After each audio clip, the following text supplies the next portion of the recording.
نہ فنکار تجھ سا تیرے بعد آیا، محمد رفیع تو بہت یاد آیا۔ پہلے تو یہ چیز پوچھنا چاہتا ہوں میں آپ سے کہ رفیع صاحب آپ کے کون تھے؟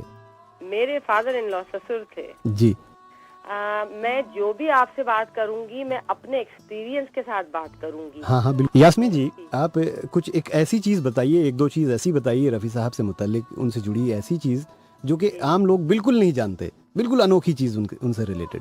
انوکھی چیز بتاؤں آپ کو جو آپ نے آبزرو کی؟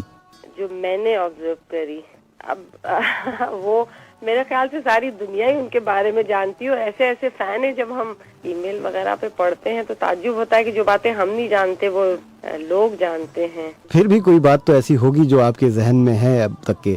یہ آپ کو میں آپ کو ایک قصہ بتاتی ہوں، یہ 75-76 کا قصہ ہے یہ۔ جی بولے۔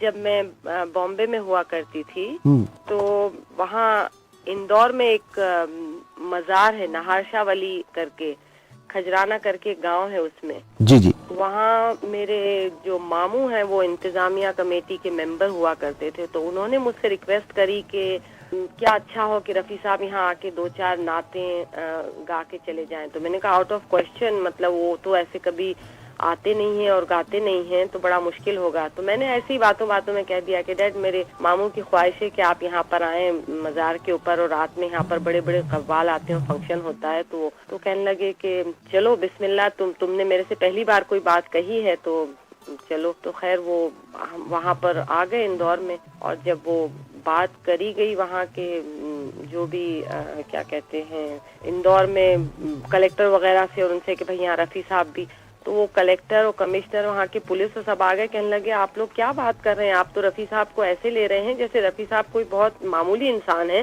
کہ آپ نے کہہ دیا اور رفیع صاحب آ کے 1-2 نعتیں گا کے چلے جائیں گے، یہ خبر آگ کی طرح پھیلے گی اور کہاں کہاں سے لوگ یہاں جمع ہو جائیں گے اور ہمیں انتظام کرنا مشکل ہو جائے گا یہاں پر۔